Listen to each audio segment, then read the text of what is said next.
A mí me pueden dejar aquí adentro, cabrón, pero a ti de la cabeza no se te va a salir que tú mates a tu amigo, güey. Para conectar contigo mismo, güey, con tu religión, pero... Hola amigos de Cosicultura, bienvenidos una vez más. Hoy tenemos una entrega que viene calientita, porque, como ya saben, aquí no andamos con medias tintas. Nos hemos esforzado para traerles lo mejor de lo mejor, y hoy toca hablar de esos famosos que, en algún momento, se olvidaron de su fe. Sí, esos mismos que parecían tener todo bajo control, que uno pensaría no necesitan recordar sus creencias ni esos principios que, en teoría, rigen a todos. Pero la vida es traviesa, y vaya si les dio un recordatorio cuando terminaron en tremendos líos legales. Los cargos que enfrenta y por la decisión de no darle libertad bajo fianza. Ya saben, de esos que ni la abuelita de los domingos les perdonaría. Sin rodeos, arrancamos con este capítulo dedicado a recordar a aquellas celebridades que, por una u otra razón, decidieron darle la espalda a su fe. Porque, claro, la fama y el éxito traen privilegios, y no es ningún secreto que algunos se olvidan de Dios en el camino. Aunque, en algunos casos, han sabido arreglárselas para salir del enredo sin despeinarse, en otros, ni las luces, ni las cámaras, ni los aplausos lograron salvarlos del peso de la justicia. Así que, agárrense bien, porque vamos a dar un recorrido por esos momentos en que algunos famosos probaron que alejarse de la fe no siempre es buena idea y que, en esta vida, la ley no hace excepciones, ni siquiera para las estrellas. Porque, en cualquier sociedad, desde que aprendemos a amarrarnos los zapatos en el kinder, sabemos que hay reglas que no deben romperse. Y, claro, esa tía ultracatólica, siempre en guardia, nos lo advierte: si no hacemos las cosas bien, el mismísimo chamuco nos espera con los brazos abiertos. ¿Están listos? Desde la noche de anoches está detenido. Porque lo que viene no es cualquier lista, son casos sin vuelta atrás que metieron a estos personajes en líos monumentales. Arranquemos este conteo con uno de los casos más escalofriantes de la farándula. A ver, ¿se acuerdan de Enrique Guzmán? Sí, el mismo rockero que dominaba la época dorada de la música en español. Pues bien, hace poco su nombre volvió a sonar en todos los rincones, pero no precisamente por sus canciones. Esta vez, fue su propia nieta, Frida Sofía Guzmán, quien soltó una bomba que dejó a más de uno boquiabierto. Según ella, el abuelo no era precisamente el dulce abuelito que uno esperaría, sino más bien, un poco demasiado cercano. El escándalo fue el tema de conversación en cada café y en todas las redes sociales. Duele sí, porque no es cierto, son mentiras. Pero, sorpresa, al final del día, nada se comprobó, o tal vez, nadie quiso profundizar. ¿Será que el pasado de Enrique Guzmán tiene más sombras de las que imaginamos? Y es que, amigos, este no fue el primer chisme oscuro en el currículum del cantante. La periodista Maxine Woodside, siempre tan seria y puntual, desenterró una historia aún más sombría, un episodio donde Guzmán, en uno de sus arrebatos, habría perdido la paciencia de manera trágica. Aunque no sea fácil, yo la tengo que encontrar. Según el relato, el cantante, en un momento de furia, habría disparado contra un hombre. ¿Era un taxista? ¿Un mesero? Los detalles siguen borrosos, pero el resultado fue definitivo. Maxine, sin pelos en la lengua, soltó lo que muchos pensaban: la etiqueta de caballero le quedaba grande al artista. Como para dejarlo claro, añadió: yo sí creo que Frida la ha pasado muy mal. Fue muy violento, ¿eh? Enrique a lo mejor se va a enojar y lo que quieras. Pero la novela no termina ahí. Apenas las acusaciones de Frida tomaron vuelo, Enrique Guzmán salió a defenderse, con ese gesto de "a mí no me vienen con cuentos". Se plantó en el programa de Pati Chapoy, Cara Seria, y declaró que todo era absurdo, que no tenía nada que decir. Si eso la hace feliz, pues que sea feliz, soltó, con un tono que sonaba más a agotamiento que a otra cosa. Uno se queda con la mosca detrás de la oreja, porque cuando el río suena... Quiero saber qué le pasa. ¿Cómo puede hablar así de mí? Pero Guzmán no es el único con un pasado turbio en la farándula. Ahí tenemos también a Celia Lora, hija del rockero Alex Lora y Chela Lora, quien se metió en un problemón que, esta vez, sí la llevó tras las rejas. Fue en una de esas noches de fiesta descontrolada, cuando, al amanecer, perdió el control de su auto, a unos metros de su casa, cerca de Televisa San Ángel. Paso salió una camioneta con las luces apagadas contra la cual chocó. Trágicamente, el accidente fue fatal. Pedro Corona Ábalos, de 34 años, perdió la vida. A Celia la llevaron al hospital de Soco y aunque ella sobrevivió, su libertad estaba en juego. Con solo 26 años y con nada menos que 188 grados de alcohol en la sangre, Celia fue a parar a la cárcel, aunque no por mucho tiempo. Celia Lora inició su proceso tras ser detenida la mañana de este miércoles. Claro, el espectáculo no terminó ahí. Una vez que recuperó su libertad, los titulares volvieron a arder, porque, según se comenta, la familia Lora no estaba muy dispuesta a cubrir la indemnización que correspondía. Porque sí, los apellidos y las conexiones siempre parecen tener un poder mágico. El apellido Lora actuaba como una varita mágica que, con un par de movimientos, lograba que las cosas se disiparan como si nada hubiera pasado. Fue un accidente, homicidio imprudencial se le llama. Y en esta lista de deslices no podía faltar el caso de Pablo Lyle, el actor que, en un arrebato de ira, olvidó sus principios cristianos en plena Miami. Este fue uno de esos casos que empiezan como un altercado cualquiera y terminan en tragedia. El joven actor, que empezaba a consolidar su carrera en Estados Unidos, se vio envuelto en una disputa de tráfico en 2019. Un choque de egos en la vía pública y en un instante de ira, Lyle golpeó a Ricardo Hernández, un hombre de 63 años, quien falleció días después. Esta es la escena que cambió la vida de Pablo Lyle. Y no, aquí no hubo llamadas mágicas para sacarlo del lío, porque, a diferencia de su terruño, en Estados Unidos no basta con tener al contacto adecuado. Al final, Pablo recibió una sentencia de 5 años y 8 meses por homicidio involuntario. Y por si la sentencia no fuera suficiente, hasta su esposa decidió alejarse, como si el karma no estuviera satisfecho solo con el encierro. En esa cárcel ubicada en Doral, va a cumplir su condena de 5 años. Y aquí seguimos, amigos, desempolvando esos episodios que no salen en las entrevistas. El siguiente en nuestra lista negra es Renato Suárez, mejor conocido en el barrio y más allá como Millonario, integrante del cartel de Santa y Orgullo Regio, aunque de esos orgullos con cláusulas de advertencia. Este cantante, símbolo de Monterrey, quien según algunos chismosos ha estado bastante alejado de la fe y de la iglesia, protagonizó en 2021 un episodio digno de novela policíaca. En una riña en plena tierra regia, José Guadalupe N., de apenas 29 años, perdió la vida. Pero aquí es donde las cosas se ponen turbias, porque el rumor dice que las pruebas eran dudosas. Ya saben cómo es esto, unos aseguran que aquello olía más a montaje que a justicia. Sea como sea, Millonario quedó libre después de solo 3 meses.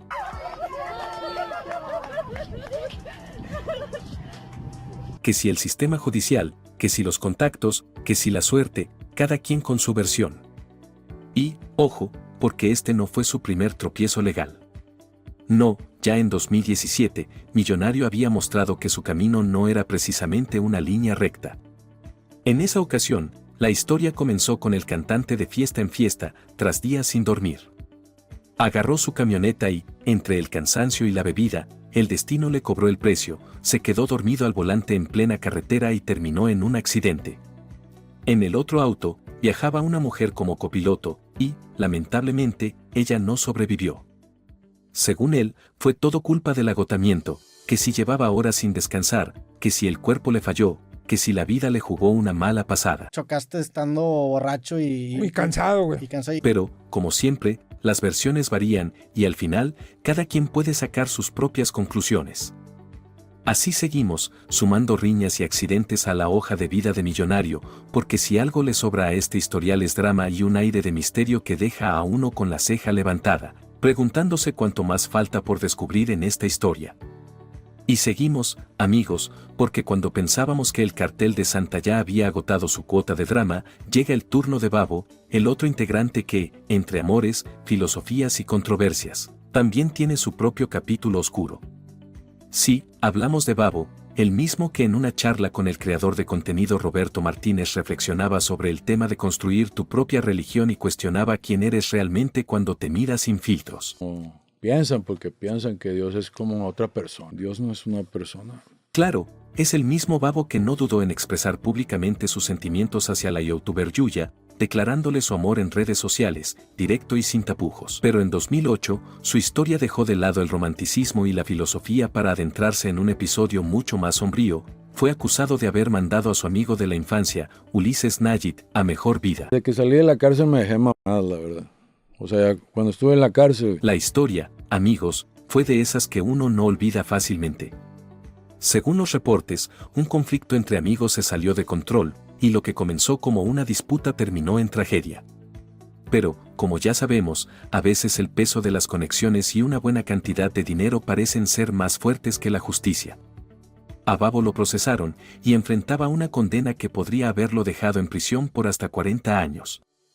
Sin embargo, con una fianza de 130,000 pesos, salió de la cárcel casi como quien va y viene de la tienda. Así, sin más, retomó su vida y su carrera, mientras muchos se quedaban con la ceja levantada, preguntándose cómo alguien con esos antecedentes seguía por ahí, como si no hubiera roto un plato en su vida. Me llevó a dispararle a un vato que después una de esas balas picó para arriba y le pegó a un amigo mío. Y ahí sigue Babo, acumulando seguidores y manteniendo su estatus en la música, mientras las dudas sobre su oscuro pasado quedan flotando en el aire, como esos rumores que no se confirman, pero tampoco se olvidan. No dejarte, le dice honestamente. Porque, después de todo, en la vida de estos personajes siempre parece haber algo más, algo oculto que te hace pensar que la historia completa aún no ha sido contada. Y para que vean que en el mundo del espectáculo no se salva ni el recuerdo más inocente de la niñez, traemos ahora un caso que parece sacado de una película de terror, pero en la vida real. Hablamos de Cesario Quesadas, conocido en su época dorada como Pulgarcito, esa estrellita infantil del cine mexicano de los años 60. Caray, cómo cambian las cosas, porque el dulce Pulgarcito terminó en un giro de trama que ni el mejor guionista de cine hubiera podido imaginar, acusado de crímenes graves en contra de sus propios hijos. El exactor acabó con una sentencia de 20 años de cárcel en Mérida, Yucatán. Sabiendo que todo lo que me estaban tirando encima era falso. Aquí viene lo espeluznante, aunque Cesario asegura con vehemencia que es inocente, el asunto se torna oscuro cuando uno descubre que nada menos que 5 de sus hijos lo señalaron por las mismas acusaciones. Según sus relatos, el exactor tenía comportamientos que causan escalofríos con solo escucharlos. Él, por supuesto, jura que todo fue una conspiración en su contra, pero parece que esa versión no convenció a las autoridades, porque terminó cumpliendo casi 19 años en el Centro de Readaptación Social de Mérida. Condenado a 20 años de prisión, finalmente fue puesto en libertad. Y claro, en cuanto salió de prisión en 2021, Pulgarcito no perdió tiempo en contar su versión de los hechos. En una entrevista con Ventaneando, apareció con cara de pocos amigos, repitiendo que todo fue un montaje y que su condena fue un error monumental. Según él, alguien, en algún lugar, había orquestado un plan oscuro para destruirlo. Ahora, no sabemos si esta experiencia lo acercó o lo alejó de Dios, eso es algo que solo él sabe. Pero uno se pregunta si todo lo que ocurrió realmente está en conocimiento de ese ser superior, porque, aunque el mundo entero pueda creer una versión, mentirle a ese ente divino, pues, imposible. ¿Fue un acto de venganza? En un 95%, nada más. Y es que hay historias que, de solo escucharlas, hacen que se nos erice la piel. Esta, amigos, es una de esas. Uno podría decir que está aquí para escuchar, no para juzgar, pero con relatos como este, cuesta quedarse callado. Y seguimos, amigos, con esta colección de historias que bien podrían formar parte de esos renglones torcidos de Dios. Porque el siguiente caso es el del cantante mexicano Frankie Gamas, aquel que muchos identifican al escuchar una de esas canciones clásicas de los Abson, esa banda de los 60 que sigue resonando en la memoria. Fue en un café donde yo la dejé. Pero resulta que la vida de Frankie tiene más giros y reveses que una novela policíaca de esas que te mantienen despierto toda la noche. Todo comenzó en su época en Estados Unidos, donde, como tantos otros, fue a probar suerte y formar una familia. Allí se casó con una mujer que tenía un hijo de una relación anterior y, al principio, todo parecía marchar bien. Pero ya saben cómo son las cosas, los celos empezaron a hacer estragos, y después de varios episodios tensos, Frankie decidió que era mejor tomar caminos separados.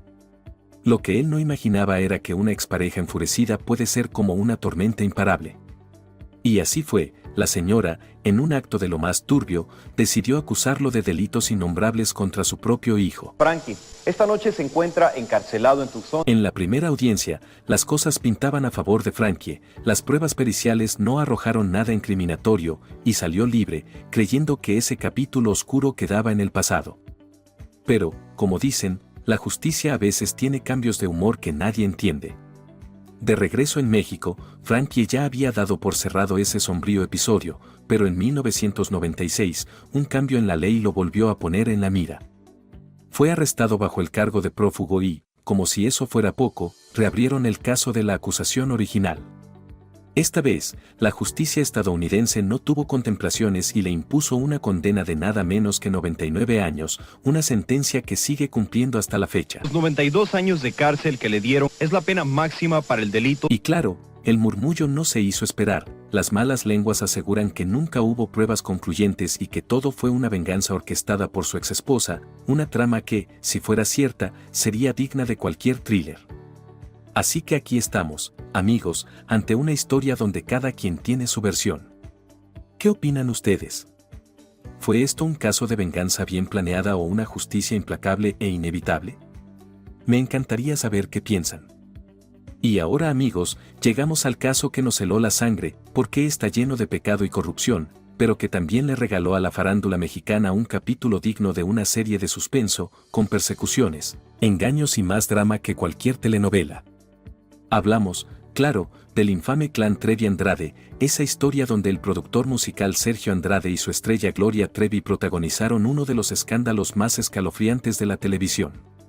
Visualicen la escena, allá por los años 80, Sergio Andrade ya era un peso pesado en la música, apadrinado por el mismísimo Raúl Velasco, el rey Midas del espectáculo en Televisa. Andrade tenía tanto poder que nadie imaginaba lo que sucedía realmente detrás de esas puertas cerradas. La intención de Sergio siempre fue crear su propia familia, de una manera muy extraña. A Sergio Andrade se le acusó de todo, incluso de haber tenido un romance con la siempre polémica Pati Chapoy. Pero el escándalo de proporciones gigantes llegó cuando los padres de Karina Yapor levantaron una denuncia a finales de los 90.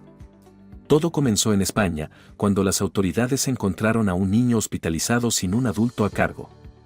Al investigar, descubrieron que el pequeño era hijo de una joven llamada Karina Yapor, y al seguir la pista, dieron con los padres de ella, los abuelos del niño, y desenterraron así el misterioso entramado del clan. A los 12 años, esta artista me invitó a mí a estudiar música. Resulta que el señor Andrade tenía un método peculiar de reclutamiento, prometía a jovencitas convertirlas en las próximas estrellas del espectáculo. ¿Y qué adolescente no caería en la tentación de la fama? Entre sus estudiantes más conocidas estaba nada menos que Gloria Trevi.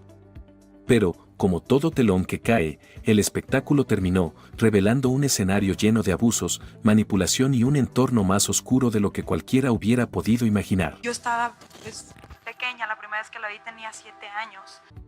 Inicialmente, Gloria Trevi fue señalada como cómplice en el escándalo, pero con el tiempo y la intervención de las autoridades brasileñas, encontró una salida. Y ahí la tienen ahora, lanzando música, haciendo giras, como si aquella pesadilla solo hubiera sido un mal sueño. Hace muchísimo tiempo que yo no hablo con este sujeto. Este caso, amigos, deja más preguntas que respuestas. ¿Fue Gloria Trevi una víctima o tuvo su propio papel en este oscuro entramado? ¿Es justicia o simplemente buena suerte la que la mantiene en libertad? Porque, en una historia como esta, las opiniones siempre quedan divididas y uno no puede evitar preguntarse, ¿realmente lo sabemos todo o solo estamos viendo la punta del iceberg? Que el tipo cerrara sus cuentas, cerrara su escuela y se escondiera. Y bueno, amigos, ahora nos adentramos en terrenos delicados, porque estos temas suelen desafiar todo credo y principios que deja la fe. Y es que vamos a hablar de alguien que, para muchos, es el ídolo de México por excelencia, Pedro Infante. Sí, el galán que enamoró a generaciones con su voz y su carisma. Pero ya saben, en toda historia hay matices y algunos detalles que hoy, con otra perspectiva, nos parecerían cuestionables. Porque eso de que en el amor no hay edad tiene sus límites, ¿verdad? A pesar de estar casado con María Luisa León, de quien nunca se divorció, Pedro tenía fama de ir de romance en romance. Y entre esos romances, algunos fueron con jovencitas bastante jóvenes. Uno de los más conocidos es el de Lupita Torrentera, quien fue casi como su segunda esposa, aunque nunca hubo papeles de por medio.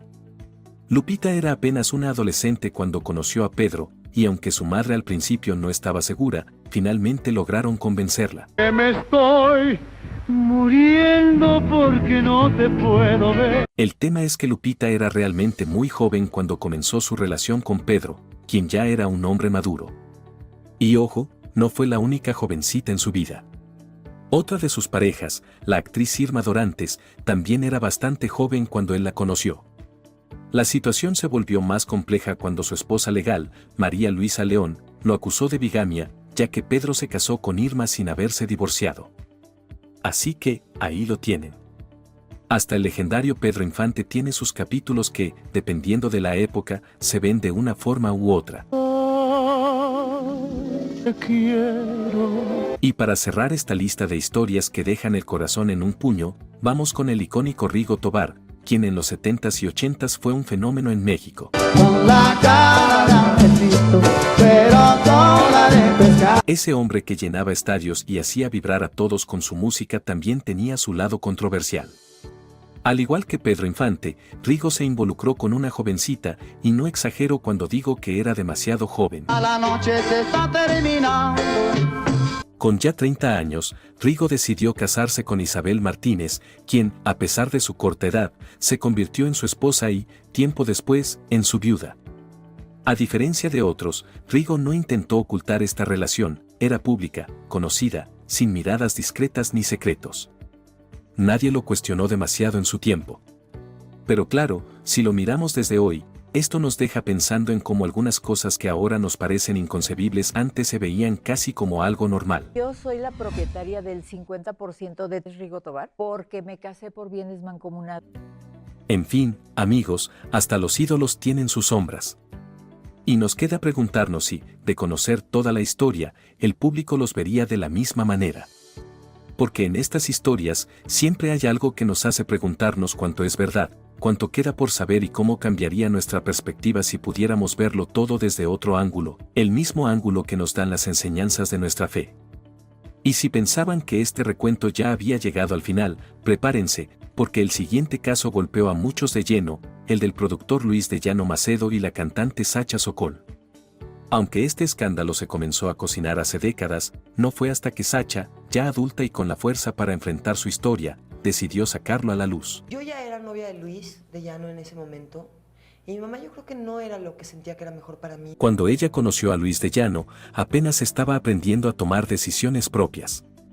Él, con 39 años, con más de 25 años de diferencia, simplemente esperó a que Sacha alcanzara cierta edad para iniciar una relación que, en los 80s, fue ignorada o camuflada como un secreto a voces. Con la diferencia de edad, había también cosas muy cercanas.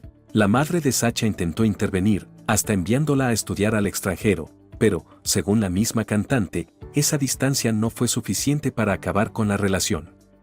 Pasaron los años, y fue en marzo de 2024 cuando Sacha, con una valentía pocas veces vista, hizo pública su denuncia, revelando el dolor y el trauma que le dejó esa relación. Desde entonces, ha tenido que enfrentarse a profundas secuelas, incluso lidiando con problemas de salud derivados de ese oscuro capítulo. Yo lo único que hice fue contar la verdad. Recientemente, en octubre de 2024, Sacha compartió un avance significativo, su caso llegó al máximo tribunal del país, un paso importante para todas las víctimas que esperan justicia. Con sus propias palabras, agradeció la decisión que permitirá a las ministras y ministros resolver el juicio, un precedente constitucional de gran impacto. Con fe y esperanza, concluyó diciendo que pronto llegará el final de este largo recorrido, cuando Luis de Llano finalmente deba enfrentar las consecuencias de sus actos. Hacia la verdad, que eso permita que se lleve a la condena. Así que aquí lo dejamos, amigos, después de un recuento que nos ha dejado reflexionando sobre la fuerza de la fe para enfrentar el dolor y buscar justicia. Y claro, yo no soy juez ni jurado, soy un simple youtuber, así que el veredicto lo tienen ustedes. ¿Qué piensan de estas historias? ¿Culpables o víctimas del contexto? Déjenme sus comentarios. Y ya saben, si les gustó este video, dejen su like, compártanlo y asegúrense de suscribirse para más historias que nos hacen reflexionar sobre el poder de la fe y la justicia. Nos vemos en el próximo episodio.